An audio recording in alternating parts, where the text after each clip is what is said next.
Oh, one more thing. I forgot to show you guys. I already have my car almost completely set up to go on my camping trip. We're going very soon. I'm still trading my time. I'm still waking up early. I'm still driving in traffic. My passenger seat is filled. Like, this is my 7.5 gallon water jug.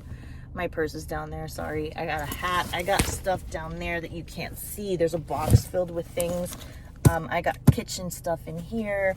I have like some stuff in there and a lot of stuff in the trunk. I don't even have access to see with my rear view mirror. Thank goodness I have like a camera to back up. And my side view mirrors have clear view. And this netting is actually for me to be able to put pillows and blankets, and I need the back seats obviously as clear as possible because my daughters are going to be joining me. I have a little trash can back here. See that? There's like a little hole with a trash bag, waterproof trash bag, in case of anything that needs to be thrown out so that there's no leaks. So I'm sitting here in traffic on my way to work, just staring at the line of red lights, of the brake lights of all the cars leading up to the green traffic light, just waiting to move. And on my drives, I like to watch YouTube videos because, I mean, I'm not watching them. I listen to them. I glance over every once in a while because I'm stuck in traffic 90% of the time. I barely move. So given that I work 20 miles from my house and it takes me over an hour, that means that the average speed that I'm driving is about 20 miles an hour. I'm watching about, you know, this girl that she's hiking and camping in the wilderness, and she's preparing her food, and she's doing complete primitive camping, and it just got the noggin spinning and got the little hamster wheel in there spinning, thinking, you know, if the ish hits the fan and everything becomes ridiculously unaffordable, and heaven forbid you get an injury and you're not able to work, you've got to learn how to survive in the wilderness. Because what is the alternative?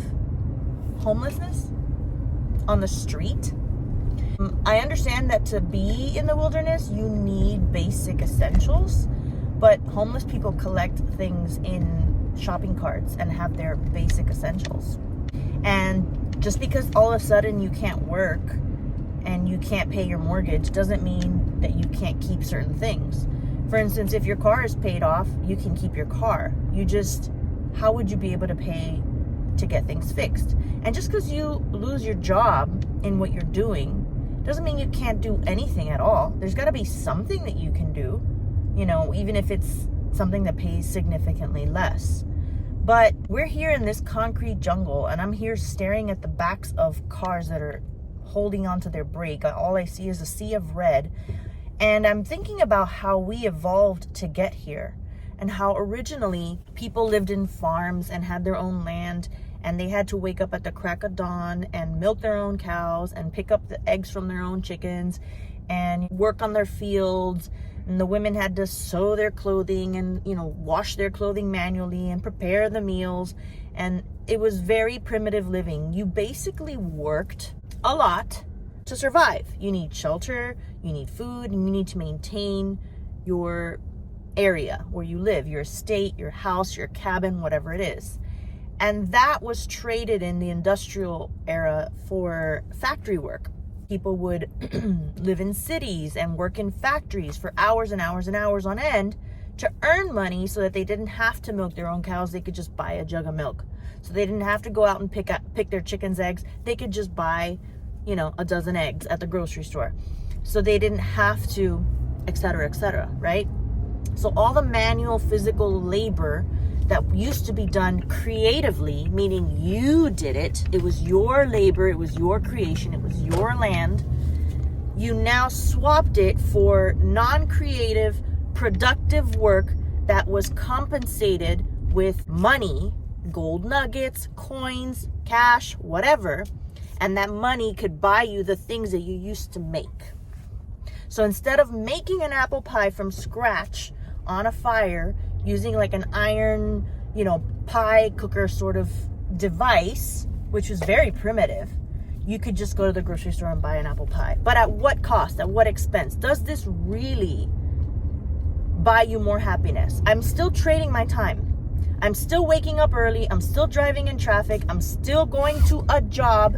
Only the job's purpose is not for myself. It's not for my own survival. It is to serve others. You're providing a service or a product. And by providing that service and that product to other people in the community, you are now compensated with money that can buy you the things that you need to survive. Versus just doing what you need to do to survive. So it's perfectly fine to do it either way.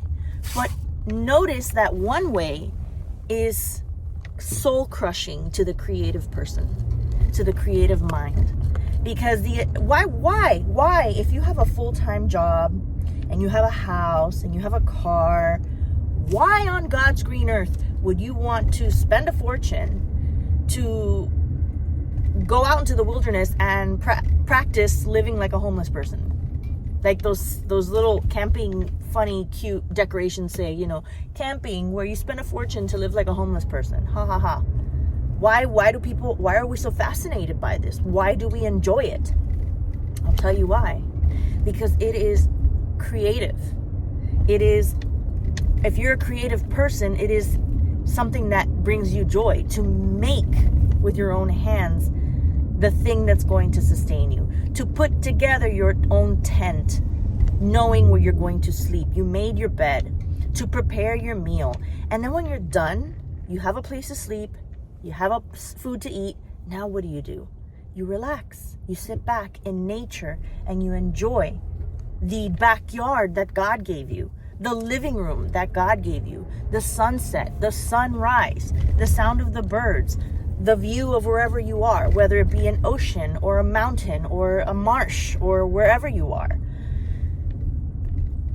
The physical labor that used to have to be done by people prior to the industrial era, I challenge the notion that was harder. I challenge the notion that was harder. Because the idea was that let's bring people into factories so that they can make a living and they don't have to work so hard to make everything so that they can survive on their own. They could just, we compensate them with money, but you're not getting more time back. You're actually giving your time away. So how is it different from just doing it yourself? And then the industrial era turned into the digital era, where now we have everything digitized. We have marketing, we have managers, we have, healthcare work. There's so many types of fields of work that have nothing to do with physical labor in the sense of factory work, and can be done far more efficiently. We don't really need to be working 40 hours a week in order to create the same production that a production line, from a factory used to. But yet they still want us working 40 hours a week because it's going to create more profit, and thereby making the owners, the CEOs more wealthy. And yet the employees are not that much more wealthy. It's kind of the same. So maybe a little more money so you can get a house, which is also getting to become so expensive that no one can afford it anymore.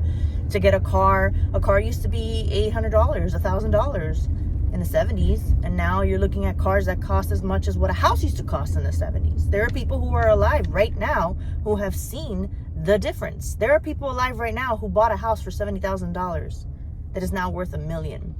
There are people alive right now who are able to see that a car can cost $70,000, and they bought a car once for $2,000. It's just the way things have evolved has been constantly to serve the rich, to make the rich richer. And we are stuck in the perpetual loop of, we need to do this to survive, but we need to do this to survive. But how else can I survive? Well, what am I supposed to do? I need to have a job. Otherwise, how can I pay rent? How can I pay my mortgage? How can I pay my car? How can I pay health insurance? How can I pay for all the things I need? But then where's the joy in your life? There's not enough money to go out to a restaurant. There's not enough money to take a vacation. There's not enough money to do anything that's joyful. And then you're sold on the lie that everything that's going to bring you joy is actually the things that you can't afford. Like luxury designer bags and shoes and clothing and fantastic vacations that you see all over Instagram that will cost thousands and thousands of dollars to achieve. You're sold on a lie based on what is being put in front of your face. But when you really think about it and you come down to the root of things, What genuinely, truly makes a human being happy? The ability to create, the ability to sustain themselves, particularly through their creation, and the ability to live peacefully, to enjoy being in the moment, to be able to sit in peace. Sitting in a cubicle or in a dark office all day long is not good for the human psyche, as it is in comparison to sitting in nature for 8 hours a day. And yet this is the world that we live in. And then we wonder why there's so much obesity and diabetes and cancers and autoimmune diseases. The life that we have formulated as a society is killing us. And people need to escape their lives. People set up camping trips to escape. Some people don't even like having RVs or little trailers. They'd rather take their car and load their tent up and their little air mattress or whatever and just like do it very primitively.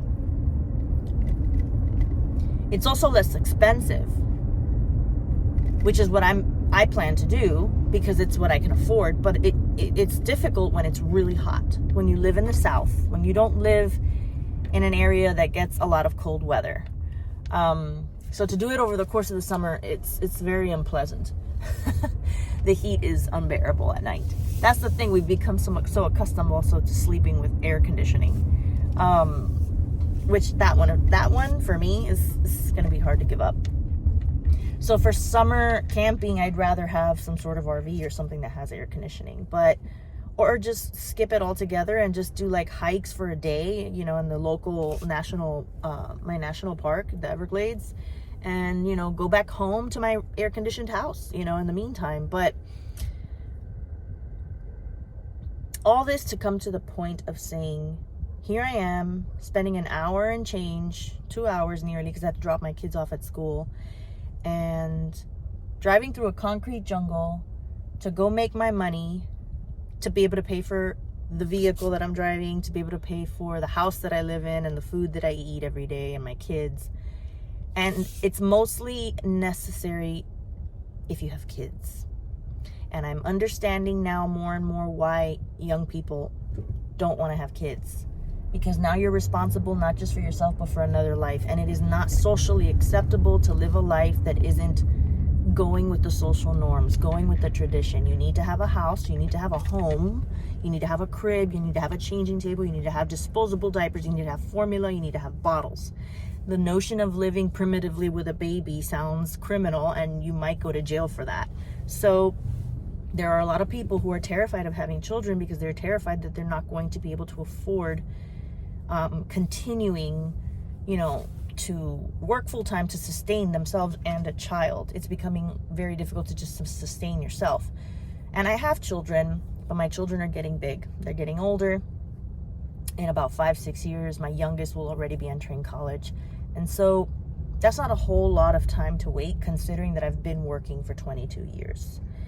And so what's 5 more years? I will have been working for 27, almost 30 years, but my house won't be paid off because I didn't buy my house 22 years ago. I bought my house 2 years ago, which means I'd have to work for another 28 years. And I am not a fan of that idea, because I am realizing that I am falling into the burnout, sort of depression feeling, gaining weight for no reason that I can understand. I think I do comfort myself with food because my life is so uncomfortable. It's constantly at the beck and call of serving others. That's what my job basically is. That's what healthcare is. It's all about the customer or the client or the patient and what they want and what they need. And I need this and I need that and I want this and I want that. And you just have to be ready and available at any minute for whenever the next person comes in and what they need. And you do this for 8 hours a day, 5 days a week, and then you go home with very little time, considering how long the commute is, to take care of your own needs that you would do otherwise if you had lived primitively. Like, you still have to cook your meals, you still have to clean your house, you still have to grocery shop. These are the things like that we used to do before, hunter-gatherer, and like prepare meals and like keep up with our house. I mean, my daughter has a little kitty cat backpack that she absolutely loves that's made of canvas and it's all ripped up, and she's been asking me for months to be able to sew it up for her.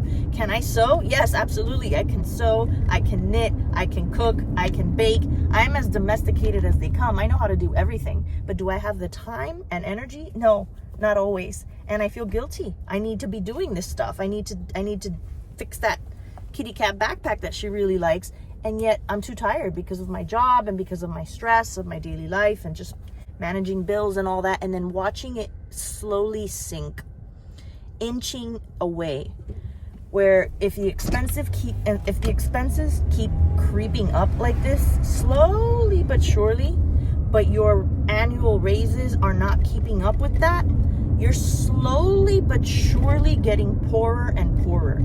You have to slowly but surely go reducing and eliminating things that cost money from your life, expenses, right?